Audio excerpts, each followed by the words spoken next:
high, soft wedges. Welcome to the Get Better Guide Winter Edition. We're setting up here, we're going over these high wedge shots, these nice high pitches over bunkers. Not really a flop shot, but just understanding how clubs work, maintaining the loft through impact, not turning the face over and de-lofting it. So let's go through what I typically see, which would be the opposite of a high soft wedge, which is ball back, feet together, face a little bit closed at the start, pushing our hands forward, taking a swing, letting our hands work up through impact so we don't dig that club into the ground. That is more of a bump and run 58 right there.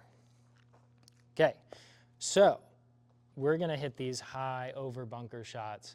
We can hit these from the rough. We could actually hit them from tight lies if we set it correctly.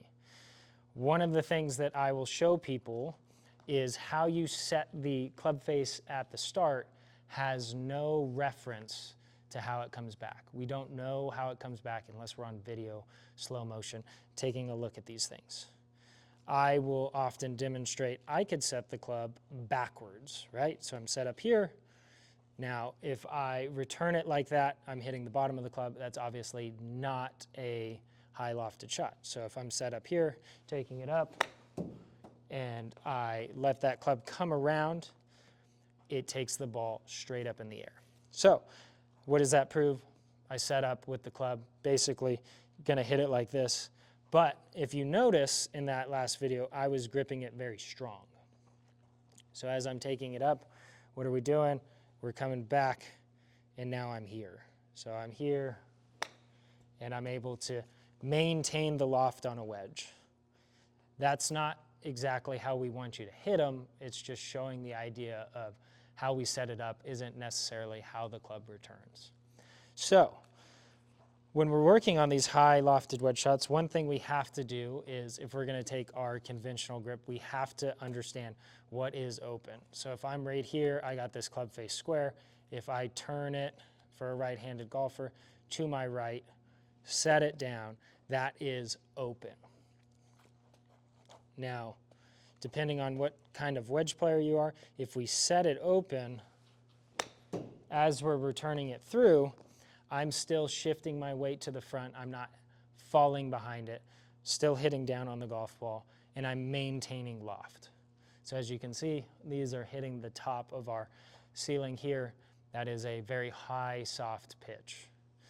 What we can do is, let's say we do have this tendency to roll the club open a little bit on the way back. That means if I'm rolling it open, I'm allowing that club face to come in here and see more of the grooves pointed up. This is kind of like a Luke Donald bunker shot idea.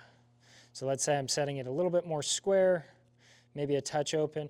As I'm taking it back, I'm allowing my left hand, so let's look at my glove here, I'm allowing it to rotate open. So I would notice the Titleist on my glove is pointing right towards me.